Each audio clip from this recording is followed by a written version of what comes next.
Assalamu alaikum guys, welcome to our podcast 47, 42, 47. In this podcast, we are going to discuss book 7 of Nicomachean Ethics. और book 7 में हम discuss करेंगे continence, incontinence, pleasure, desire and types of pleasure. इस सब में मतलब कि हम डिस्कस करेंगे कॉन्टिनेंस क्या है, इनकॉन्टिनेंस उसका जो ऑपोजिट है, या फिर वाइस है वो क्या है। इसके अलावा प्लेजर्स, ख्वाहिशात, डिज़ायर्स, वो सब हम लोग डिस्कस करेंगे। तो बुक 1 और 2 में बेसिकली जब मैं इसको स्टार्ट अभी करने लगा हूँ बुक 1 और 2 में बुक 1 और 2 में कॉन्टिनेंस और इनकॉन्टिनेंस के बारे में डिस्कस किया अरिस्टोटल में। अब्दुल्ला, मैं शुरू करता हूँ, ऐसे कोई मसला तो नहीं है? Yeah, sure. और आवाज़ सही आ रही है? Yes, it's all good. ठीक है। तो continence and incontinence book number 1 में डिस्कस किया है अरिस्टोटल ने। तो अरिस्टोटल कहता है कि कॉन्टिनेंस एक ऐसी एबिलिटी है, या फिर ऐसी एक बंदे के अंदर सिफ्त है कि बंदा रेजिस्ट कर सके अपनी ख्वाहिशात को, गलत ख्वाहिशात को, जबकि वो जानता हो कि जो ख्वाहिशात हैं ये गलत हैं, ये डिज़ायर्स जो हैं ये गलत हैं, और मैं अगर इनको इनके इनके अंदर गिव इन कर दूंगा तो मुझे जो कॉन्सिक्वेंसेस हैं वो भी ख़राब होंगे। तो एक तो बंदे के अंदर नॉलेज हो, और बंदा फिर भी उस नॉलेज के होते हुए साथ में एक उसके अंदर ऐसी एबिलिटी हो कि वो अपनी नॉन नेसेसरी या फिर बुरी ख्वाहिशात को रेसिस्ट कर सके।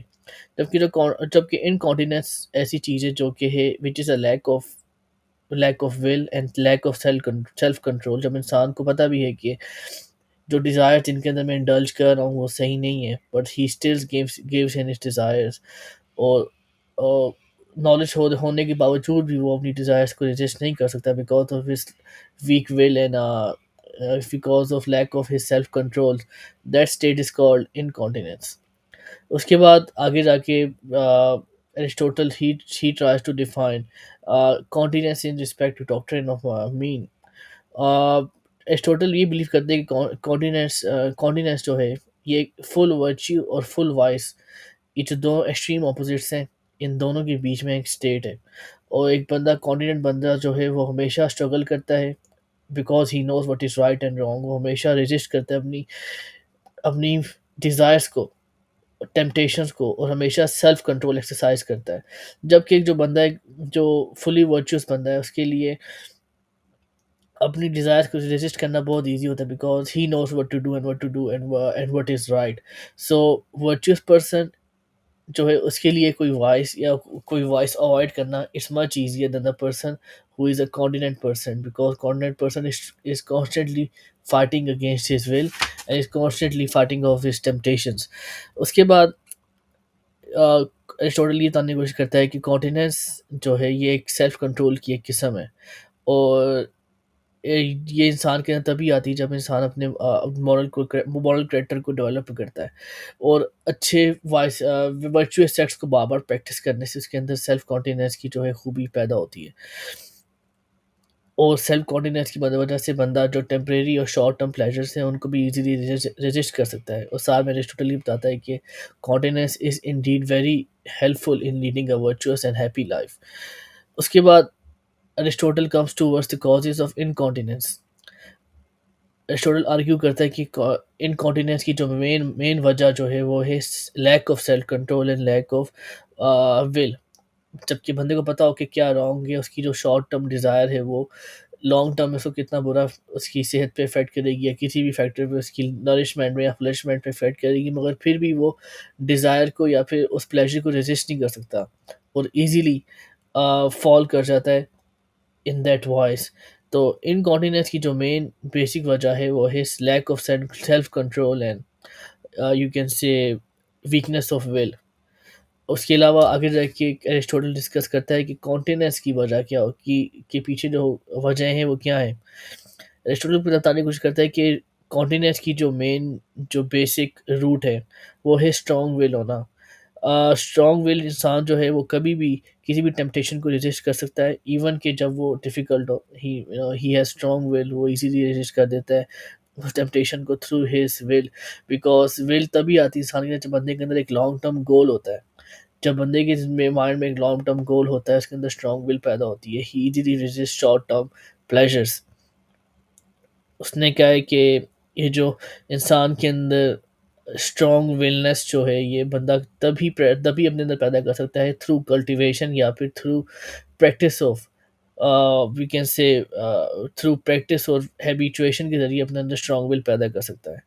और इसके लिए ज़रूरी है कि हम अपने अंदर मॉरल वर्च्यूज़ की डेवलपमेंट को भी साथ में मद्देनज़र रखें, if we want to practise और if we want to develop the quality of continence in ourselves.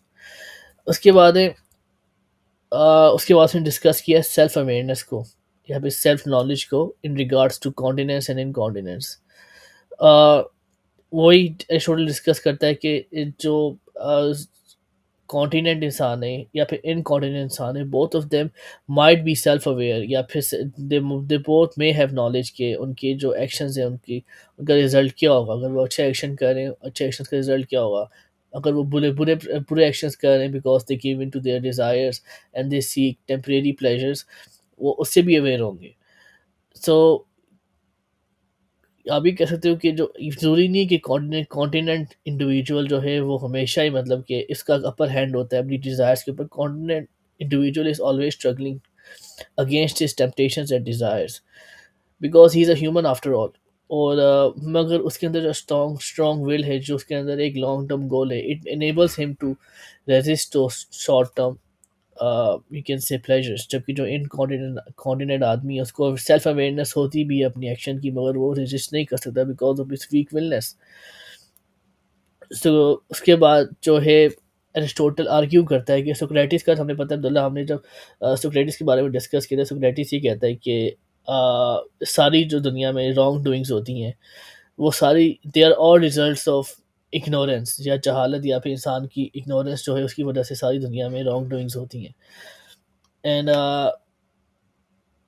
उसने क्या है कि अ, अक्सर सिचुएशंस में ऐसा होता है कि इंसान खुद सेल्फ इग्नोरेंट होता है, ही डजंट नो कि उसके एक्शंस के क्या रिजल्ट होंगे, which mainly which mainly which mainly then becomes, you can say, wrong, a bad action। जबकि यहाँ एरिस्टोटल बता रहा है कि वो सोक्रेटिस के इस पॉइंट ऑफ व्यू से काफ़ी ज़्यादा मुखालफत कर रहा है या फिर इख्तलाफ कर रहा है। वो कह रहे हैं कि ज़रूरी नहीं है कि हर एक्शन, जो हर बुरा एक्शन है उसके पीछे इग्नोरेंस ही हो या फिर लैक ऑफ सेल्फ अवेयरनेस हो। वो आगे वही कॉन्टिनेंट और इनकॉन्टिनेंट इंसान की एक एग्जांपल लेके बताने की कोशिश करता है कि हमें इन दोनों की एग्जांपल से पता चलता है कि ज़्यादातर जो एक्शंस हैं वो नॉलेज की या फिर सेल्फ अवेयरनेस होने के बावजूद भी उनके जो पीछे जो बंदा होता है, they still do that act because they give in to those temporary pleasures. तो यहाँ उसने एक तरह का सोक्रेटिस को रिफ्यूट किया है। उसके बाद मैं चैप्टर 3 और 4 पे जाने से पहले Abdullah, if you want to add anything over here.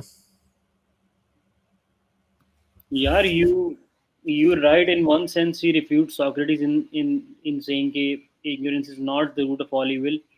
लेकिन इस कॉन्टिनेंस और इनकॉन्टिनेंस वाली मिसाल के अंदर भी he this person who is incontinent, they have knowledge in one respect but not knowledge of the other thing. For example, they have knowledge of the act but they do not have the knowledge of how this act corrupts their soul, right? So in a sense, ignorance is not the root of all evil, but in another sense, ignorance is the root of all evil.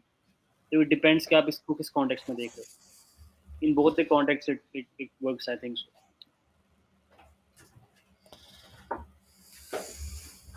2 minute Abdullah.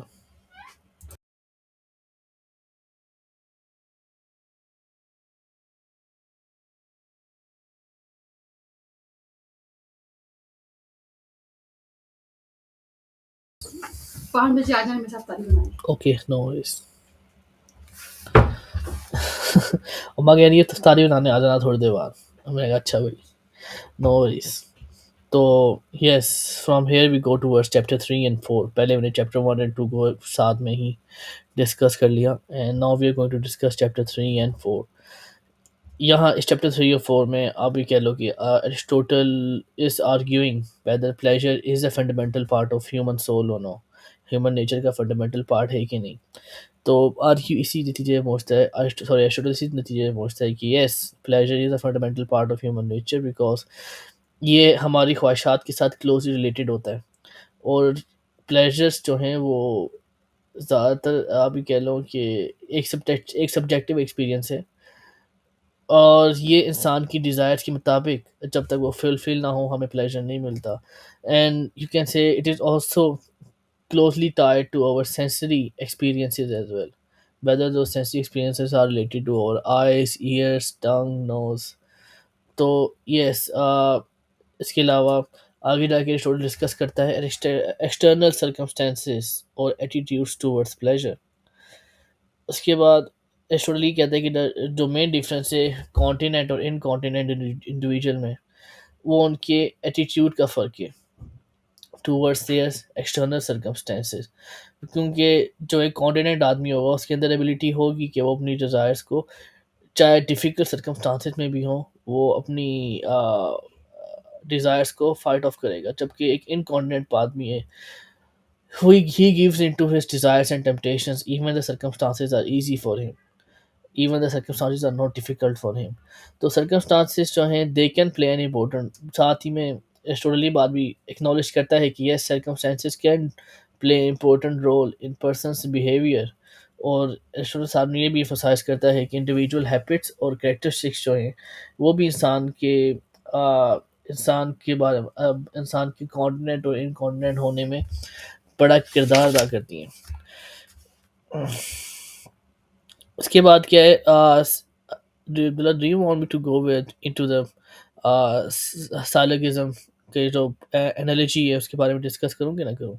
It's like you can say it's a type of reasoning या form of reasoning which Aristotle has used in book number 4। Syllogism. या syllogism या हाँ, you can discuss it. uh, हाँ, go on, you can discuss it. Yeah, so syllogism is a basically a type of reasoning जिसमें हम conclusion की तरफ पहुंचते हैं based on our two or more than two prepositions। For example, अगर एक preposition है कि uh, all mammals are animals और साथ में दूसरी proposition है कि all elephants are mammals, तो हम इन दोनों proposition से जो रिजल्ट निकालेंगे वो ये होगा कि all elephants are therefore animals। इसका मतलब ये भी हो सकता है in mathematical terms is if A is equal to B and B is equal to C, then A is equal to C as well। uh, तो यस इसके बारे में ज़्यादातर आप ये कह लो कि इसके अंदर एरर और डिज़ायर इसका डिज़ायर के साथ क्या क्लोजली रिलेटेड हाथ है। उसने क्या है कि एक जो कॉन्फिडेंट पर्सन है वो जब वो he knows what is right and what is wrong but वो स्ट्रगल कर सकता है in accordance to his knowledge due to influence of his emotion and desires. ठीक है, उसकी जब इमोशन डिज़ायर्स हैं वो उसकी नॉलेज को भी इन्फ्लुएंस कर सकती हैं। फॉर एग्जांपल कि अगर एक बंदे को पता है कि ड्रिंकिंग जो है बुरी है and it is harmful but उसके कल्चर में उस चीज़ को आप कह लो कि प्रेज़ किया जाता है या फिर उसको अपने कल्चर में इंक्लूड होने के लिए ड्रिंकिंग करनी पड़ती है, तो ही देन थिंक्स कि he must drink to feel self included. So उसकी जो डिज़ायर्स हैं वो वो है अपने कल्चरल मेट्स के साथ इंक्लूसिव फील करना। ठीक है, तो बिकॉज ऑफ दैट वो अपनी डिज़ायर की वजह से उसने उसके ड्रिंकिंग वाले एक्शन को भी जस्टिफाई कर दिया। आगे जाके एरिस्टोटल ये तो हो गया कि हमारी जो किस तरह हमारी नॉलेज है वो डिज़ायर्स की वजह से डिज़ायर्स के ऊपर डिज़ायर्स जो है नॉलेज के ऊपर इन्फ्लुएंस कर सकती है। आगे जाके एरिस्टोटल ये डिस्कस करता है कि किस तरह हम लोग डिज़ायर के अंदर आके जिस तरह की मैंने आपको एक प्रेमिस दी है ना कि all mammals are animals and all elephants are mammals, ये दो प्रेमिसेस हैं। एक जो इनकॉन्टिनेंट या फिर कॉन्टिनेंट पर्सन है वो किस तरह अपनी डिज़ायर्स में आके जो प्रपोजिशंस हैं वो ही उसके सर्कमस्टेंसेस में वो उसको गलत एज्यूम करेगा। फॉर एग्जांपल कि कॉर्नेट पर्सन जो है वो एक इनएक्यूरेट प्रेमिस एब्जॉर्ब कर सकता है या फिर अडॉप्ट कर सकता है और उसको फिर डिफरेंट किस्म से एक गलत सिचुएशन में भी यूज़ कर सकता है just to fulfil his desires and he may even not have that knowledge when he is doing that. For example यहाँ मैंने खुद एग्जांपल बनाई थी कि God sorry good is praised, अच्छाई जो है वो हमेशा काबिल दीद होती है एंड पॉपुलर ओपिनियन जो है वो भी प्रेस्ड ज़्यादातर आप कह लो काबिल दीद होता है। So if popular opinions are so if good is praised and popular opinions are praised as well, so popular opinion is good। हम उससे ये एक गलत किस्म की हमने क्या निकाली कंक्लूजन निकालिए गलत किस्म का, हम्म। जबकि पॉपुलर ओपिनियन है, it may not be good, popular opinion गलत भी हो सकता है। तो हमने प्रेमिसेस को ही गलत तरीके से लेके अपना कंक्लूजन ही गलत तरीके से निकाल लिया in influence of our desires. We've seen that a lot in Platonic dialogues. Plato के dialogues में भी Socrates एक जगह ले जाता है डिबेट को, एंड ही रियलाइज कि अच्छा ये जो हमने इसी चेन के थ्रू निकाला है, it can not be true through common sense. Yes exactly या। तो इस सेंस में आपने देखा कि कॉन्टिनेंट पर्सन है, उसने प्रेमिसेस को गलत तरीके से यूज़ करके कंक्लूजन ही गलत निकाल लिया, बिकॉज उसने ना मालूम होते हुए भी उसने अपने डिज़ायर्स को जस्टिफाई करने की कोशिश की। उसके बाद अरिस्टोटल जो है he tries to correlate circumstances and use of knowledge। Aristotle ये कहता है कि समटाइम्स एक्सटर्नल सर्कमस्टांसिस जो है वो इंसान को एक अच्छाई करने से रोक सकते हैं, जबकि उसके पास नॉलेज भी हो अच्छाई की। जैसे कि एक बंदे को पता है कि it is morally wrong to steal, मगर उसके हालात इतने बुरे हो गए हैं कि उसके पास खाने को नहीं है, उसके बच्चे मर रहे हैं। He would be push to that extreme कि वो स्टील करने पे मजबूर हो जाए। In such extreme condition Aristotle कहता है कि पर्स इंसान के जो हैं actions they are understandable because these actions are carried on for their survival. And चाहे ये एक्शंस जो हैं वो मॉरली जस्टिफाइबल ना हो, मगर दीज सर्कमस्टांसिस जो हैं उन्होंने इनेबल किया कि इंसान को कि वो चोरी करने पे मजबूर हो जाए, which is understandable because of extreme poverty. उसके बाद Aristotle discusses the idea of sphere of incontinence and sphere of licentiousness। तो यहाँ हम डिस्टिंग्विश करेंगे ऑन इनकॉन्टिनेंस और licentiousness के बीच में। उससे पहले एरिस्टोटल ने डिस्कस करने की कोशिश की है प्लेजर्स की किस्में। तो I will just discuss two right now, और जो तीसरी किस्म है वो हम बाद में डिस्कस करेंगे, बिकॉज अगर मैं सारी अभी डिस्कस कर दूंगा it won't make any sense. Aristotle over here discusses के दो किस्म के प्लेजर्स होते हैं। Some are necessary pleasures and some are non necessary pleasures.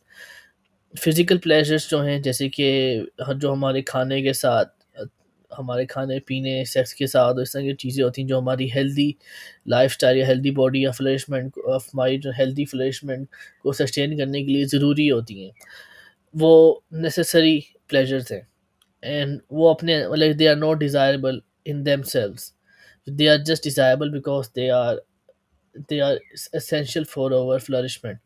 जो नॉन प्लेजर्स है, नॉन नेसेसरी प्लेजर्स में आप ये कह लो कि जब नेसेसरी प्लेजर्स को बंदा एक्सट्रीम पे ले जाए और उनके अंदर सेल्फ इंडल्ज कर जाए बिकॉज ऑफ देयर डिज़ायर्स या फिर because of their pleasures, then those necessary pleasures can become non necessary pleasures. जैसे कि कुछ लोग खाते बहुत ज़्यादा हैं because they love food, they love the pleasure they get from eating tasty foods. कुछ लोग जो हैं दे वो सेक्सुअली तौर पे बहुत ज़्यादा आप कह लो कि उस प्लेजर को अंदर गिव इन कर देते हैं, दे बिकम यू कैन से sexually addicted. So these are examples of non-necessary pleasures. So non-necessary pleasures are basically the excessive pursuit of necessary pleasures.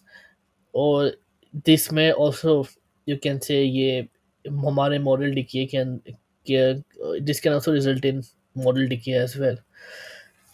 licentiousness के बारे में सफ़ेयर ऑफ लाइसेंसनेस के बारे में एरिस्टोटल कहता है कि एक ऐसी स्टेट है कि जब इंसान के अंदर कोई सेल्फ कंट्रोल ही ना हो अपनी डिज़ायर्स के ऊपर और प्लेजर्स के ऊपर, और वो उसके बारे में केयर भी ना करे कि if you know that you are, I am just giving a small example. इसका मतलब ये नहीं कि मैं सब सिगरेट पीने वालों को लाइसेंस सफ़ेयर ऑफ लाइसेंसनेस में ऐड कर रहा हूँ। मैं एक छोटी सी एग्जांपल दे रहा हूँ कि फॉर एग्जांपल यू नो कि सिगरेट पीना बुरी बात है, and it may cause lung cancer in long run, आपका लाइफ स्पैन कम हो जाएगा, but you just don't really care any more.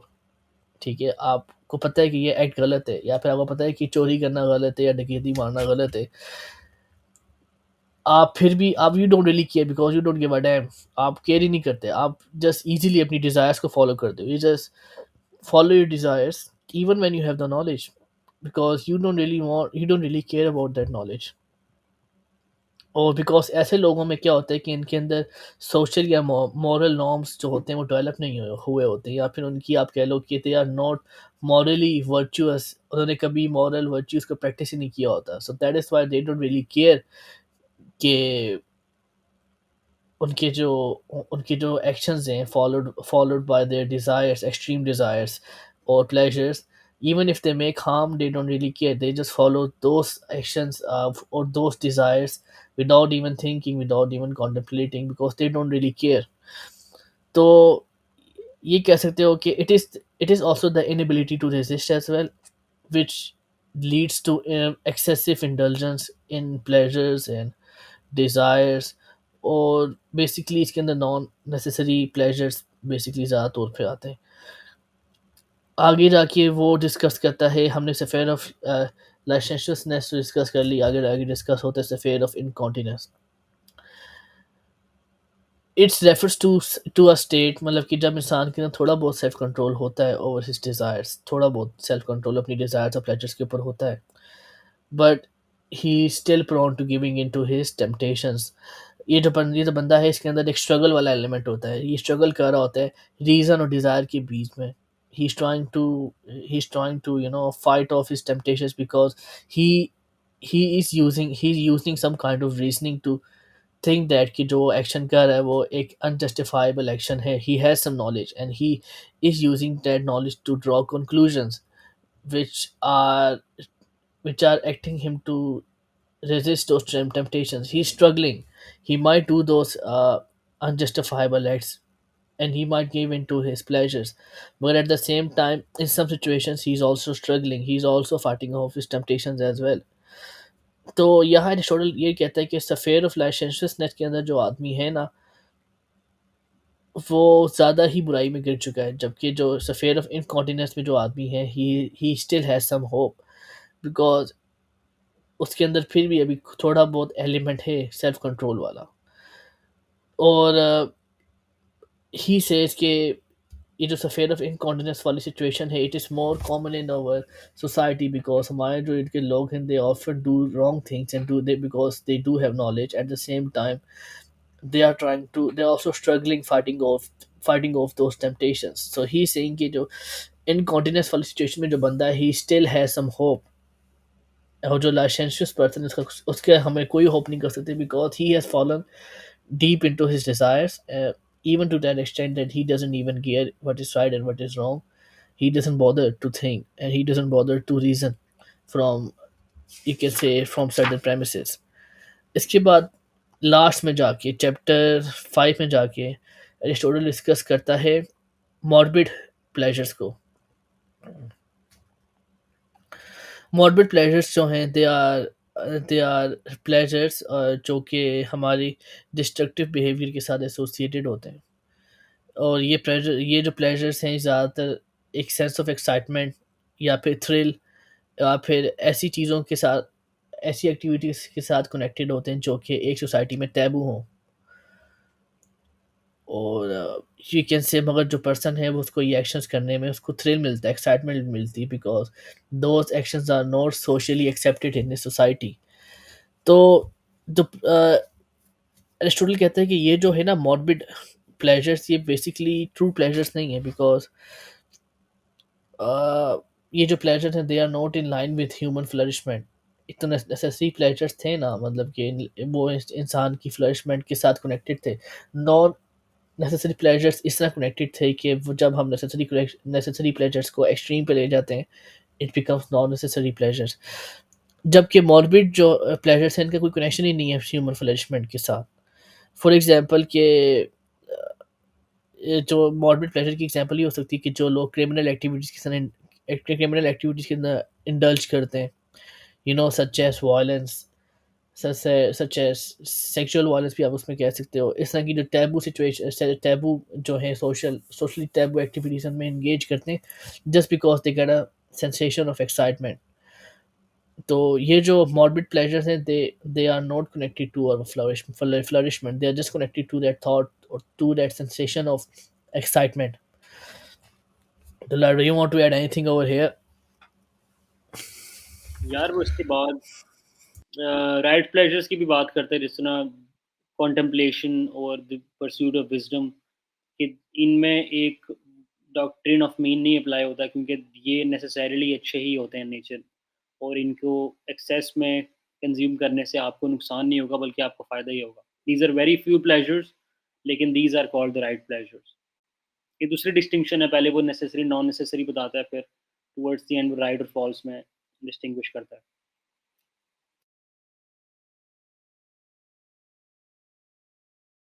Okay, इसके बाद हम फिर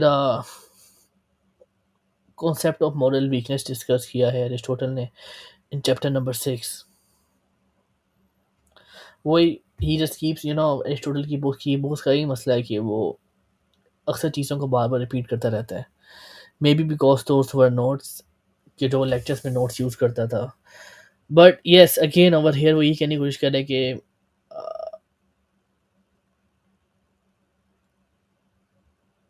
वही कि जो इनकॉन्फिडेंट पर्सन जो है he knows what is good but he still fails to act accordingly because of moral weakness. उसके बाद एरिस्टोटल मॉरल वीकनेस को एक्सप्लोर करने की कोशिश करता है। वो आर्ग्यू करते हैं कि दो बेसिकली इसकी इसकी एक्सप्लेनेशन, मॉरल वीकनेस की दो एक्सप्लेनेशन हो सकती हैं।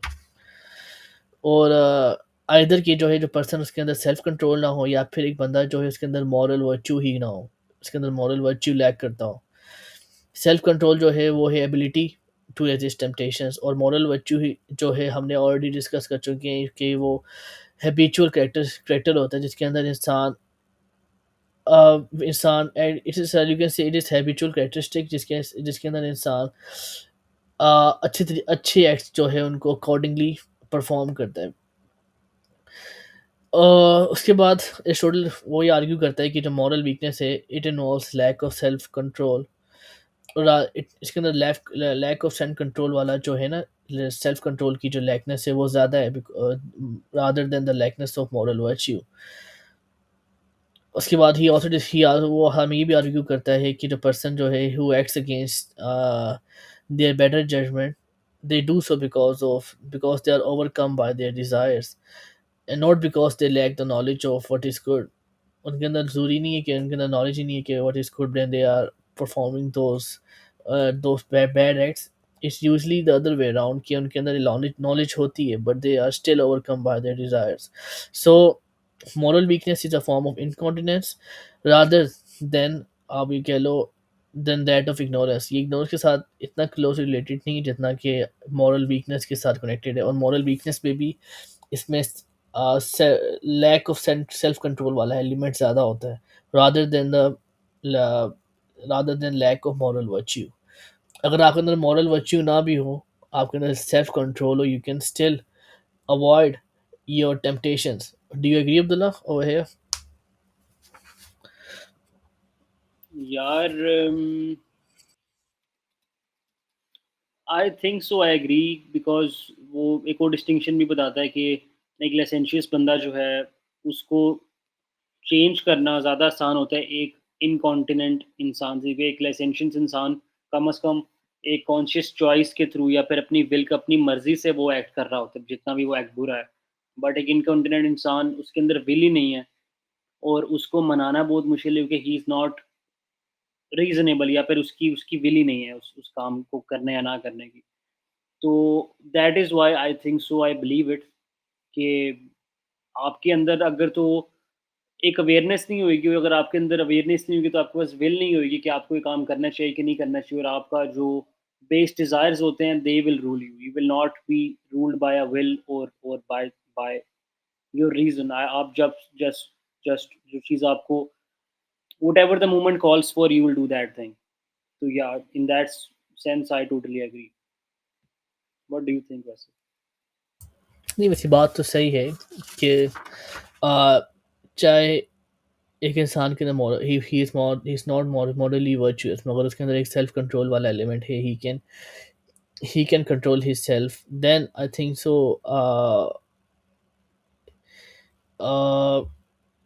he can stop being an incontinent person because he can just use his self control, his strong will. He just can use that and not be an incontinent person।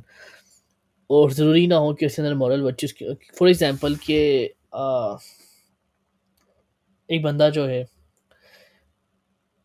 he drinks, he drinks a lot, but then he thinks कि यार कि I have felt that whenever I drink I spend a lot of money, ठीक है, so now I'm not going to drink anymore, ठीक है, he uses his self control and he stops drinking।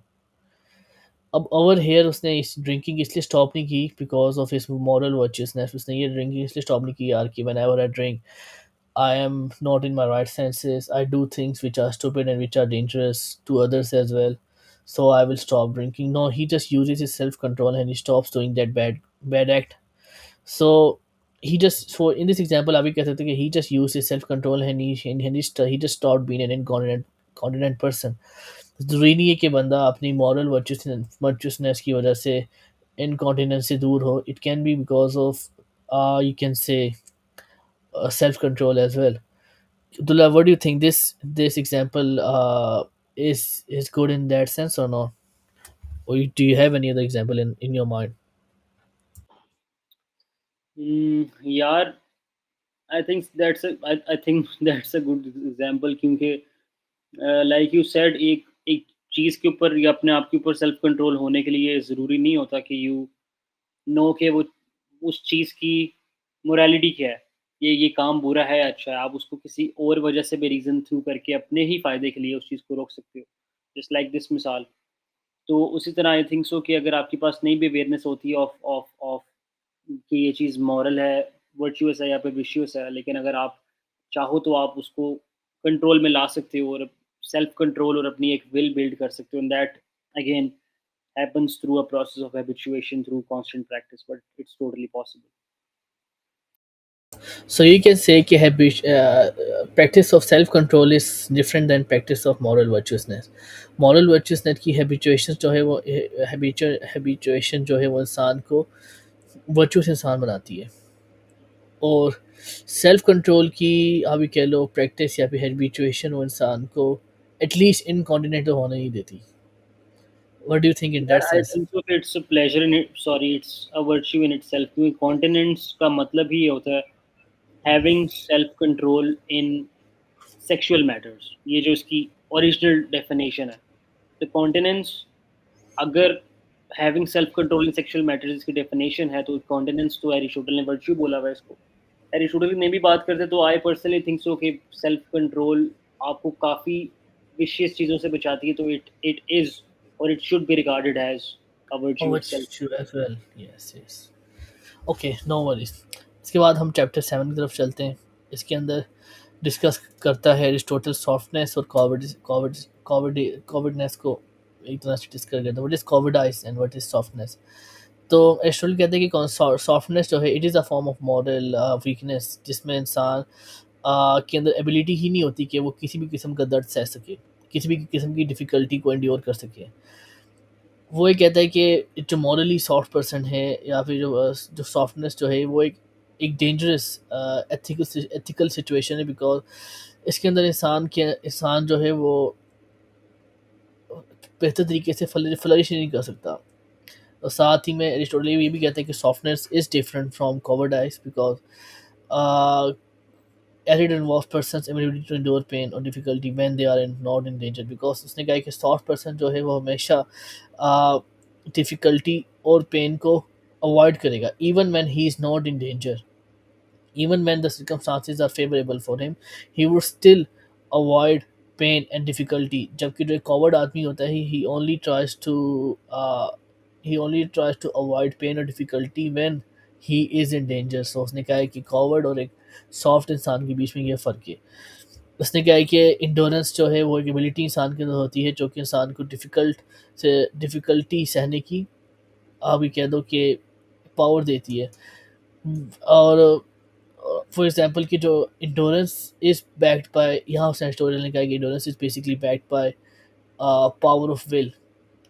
जब एक इंसान के अंदर एक विल होती है, ही इसके अंदर एक सेंस ऑफ इंडोरेंस ही पैदा हो जाती है and he can easily endure difficulty for the sake of good. While softness जो है वो इंसान की एक इनएबिलिटी होती है to endure pain. Soft person जो है वो हमेशा हर कीमत पे द ये कह लो कि डिफ़िकल्टी और पेन को अवॉइड करता है. इवन उस even it means sacrificing his good और हिज ओन गुड.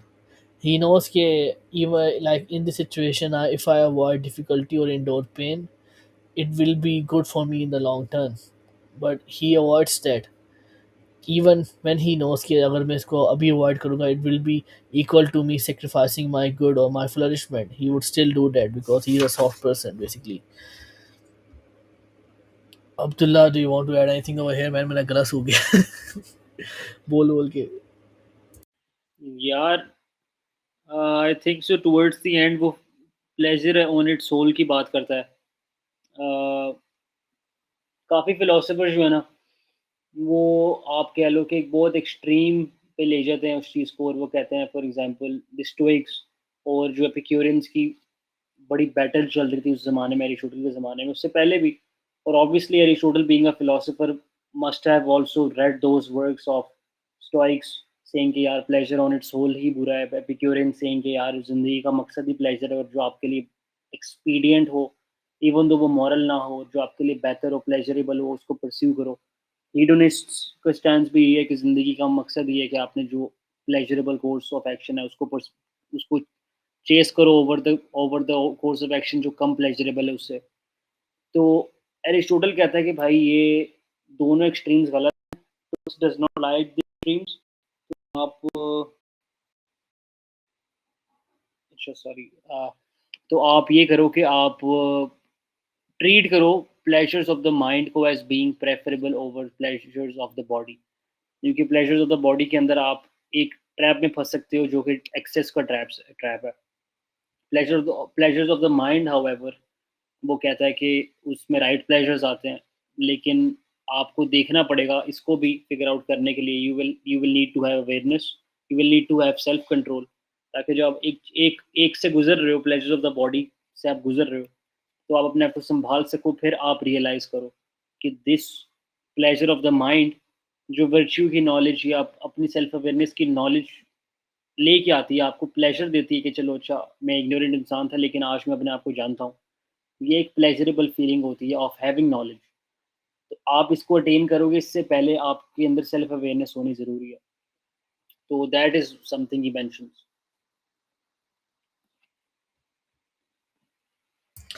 अब्दुल्ला, बस मैं जल्दी से ना अभी इस वीडियो ख़त्म करने से पहले बस दो और चैप्टर्स डिस्कस करूँगा। या ये थोड़ा सा बुक काफ़ी लंबी बुक थी, इसमें 14 चैप्टर्स थे, मगर इसके अंदर से मैंने ज़्यादातर इतना डिटेल में जाएंगे तो हमारी 2-3 घंटे की वीडियो बन जाएगी फालतू में। और आपको पता है एरिस्टोटल एक ही बात को बार रिपीट करता रहता है, ही गोes forward then comes back then goes forward and come back, just keep jumping between his ideas, so it's not really ideal to discuss all that chapters. So मैं अभी यहाँ पे चैप्टर नंबर 9 को डिस्कस करूँगा। यहाँ अरिस्टोटल ने contrast या फिर डिस्टिंग्विश किया है between temperance and continence. Aristotle ने कहा कि कॉन्टिनेंस जो है इट इज़ अ वर्च्यू जो कि इंसान को किसी भी किस्म की टेम्पटेशन या स्ट्रॉन्ग डिज़ायर को रेजिस्ट करने की पावर देता है for the sake of greater good. इसके अलावा ये एक एबिलिटी इस तरह की है, कॉन्फिडेंस इस तरह की एबिलिटी जो कि इंसान को रीज़न के साथ अच्छे तरीके से कोई भी एक्ट परफॉर्म करने की ताकत देती है। फॉर एग्जांपल एक कॉन्फिडेंट पर्सन होगा, वो केक नहीं खाएगा because he even if he desires to eat that cake but he knows कि it has high sugar content, it's not good for his health, he would avoid eating that cake. Temperance, on the other hand, ये एक broader virtue आप ये कह लो because it involves proper regulation between desires and pleasures। ठीक है, ये एक इंसान के अंदर एक ability होती है to enjoy certain pleasures in moderation and to avoid excess or deficiency। For example अभी जैसे कि मैंने केक की एग्जाम्पल दी थी कॉन्टिनेंट पर्सन के लिए, अब यहाँ टेम्परेट पर्सन जो होगा he might eat a slice of cake but he won't indulge in the whole cake even if he desires it. He will just enjoy that pleasure in moderation। उसके अलावा बाद में स्टूडेंट्स इस chapter के and पे कहता है कि while temperance and continence both involve self-control and the regulation of desire, but they differ in focus। Aristotle also notes that continence is a more difficult virtue to cultivate as it requires ability to resist strong and immediate desires and that are difficult to overcome। Aristotle ये कहने की कोशिश कर रहे हैं कि continence जो है ये more difficult virtue है uh, to be cultivated rather than that of temperance because it is the ability to resist any strong desires or temptations or immediate desires that are difficult to overcome। जबकि temperate person होगा, he might enjoy that desire in moderation, as as we already discussed. उसके बाद chapter number 11 में jump करते हैं।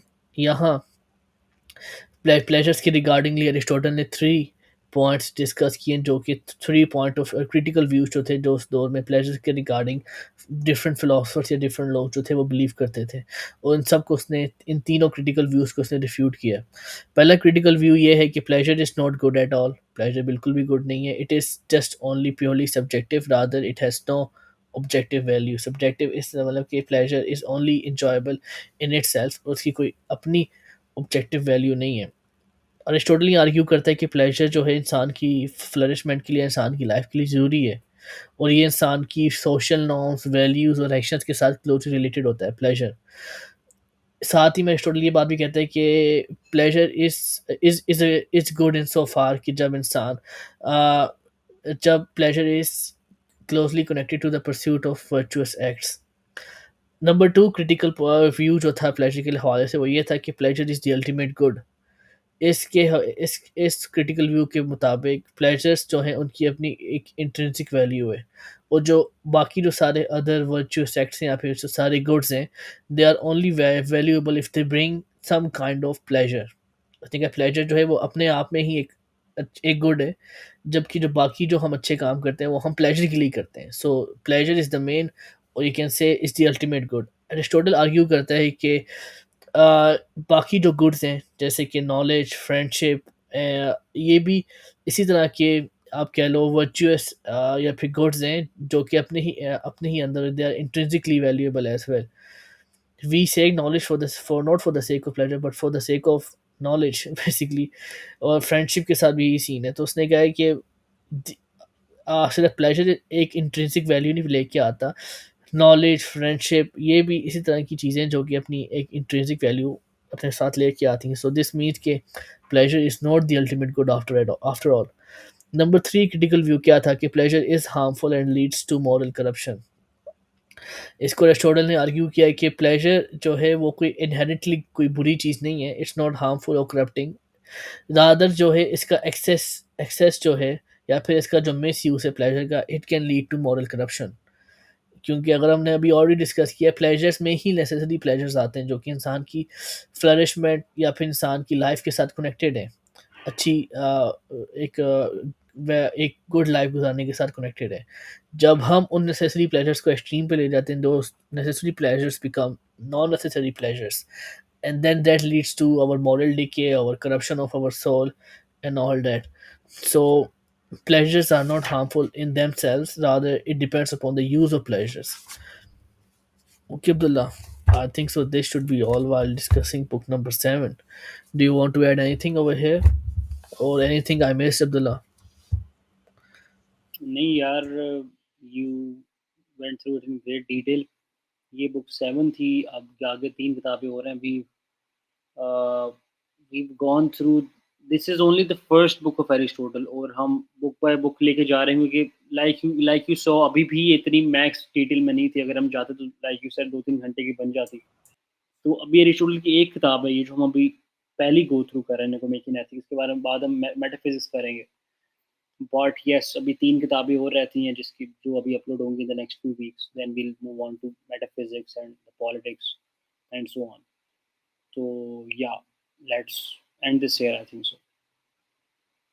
Your mic is off. मैं कह रहा हूँ मैं ऑलरेडी मेटाफिजिक्स के बस शायद स्टार्ट शुरू कर दूँ। मेरे पास ये छोटी सी बुक है जिसके अंदर अरिस्टोटल की 5 टेक्स्ट हैं: metaphysics, logic, physics, psychology, ethics, politics and poetics. Nice, yeah इसके बाद we could do metaphysics, I think. We could do metaphysics, okay, that's fine. उसके अलावा यार ऐसे ही है, आई वुड और वी वुड अब्दुल्ला ट्राई कि हम अगली पॉडकास्ट थोड़ी सी लंबी बना लें, उसमें सारी बुक्स एक साथ ही ख़त्म कर दें, बिकॉज हाँ, आगे जो ठीक बुक्स है। हैं, वो सारी फ्रेंडशिप, और उसने फिर आगे जाके दोबारा से उसने मॉरल वर्चुअसनेस को डिस्कस किया है, क्योंकि मैं थोड़ी बहुत पढ़ रहा था।